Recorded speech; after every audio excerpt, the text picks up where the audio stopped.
Lower neighborhood streets is a good thing too, Jason. As Denver students return to class on Monday, several other school districts are already in class. That means a lot more traffic around the schools and a lot more younger drivers behind the wheel. Yeah, so this week's Justice with Jessica is all about those teen drivers. And fortunately, they do have to follow some different laws here in Colorado.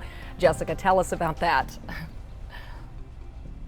Absolutely. So when you're a teenager, getting your license can be that first feeling of freedom. But how do you keep that freedom? Well, you got to follow some rules. One of the biggest rules is to not pack your car with your friends.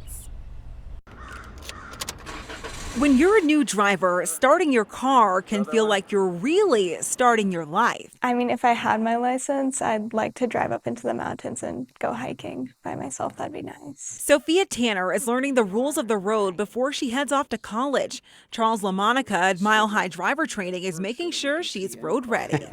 I raised 6 kids, and it's a nerve-wracking thing when you have to let your child go into a car. As new drivers take to the roadways, it's important to remember that laws are different for teenagers than they are for adults. In Colorado, generally, licensed drivers under 18 can't have any passengers under the age of 21 for the first 6 months.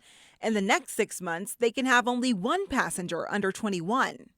And they can't use their cell phones while driving, or they could risk losing their license. We're checking our inside rearview mirror to see any vehicles back here. With classes resuming, it's important for drivers of all ages to remember that not everyone on the road has a lot of experience behind the wheel.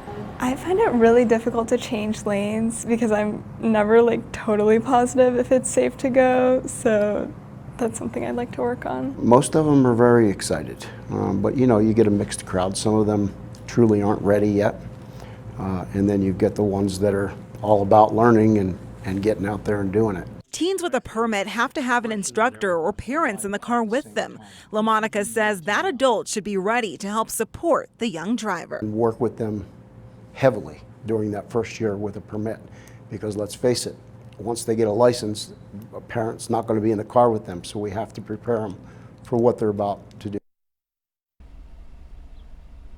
And in the first year of driving, teens have to mind a curfew. So that means generally they cannot drive between midnight and 5 a.m. In Denver, I'm Jessica Crawford, Denver 7.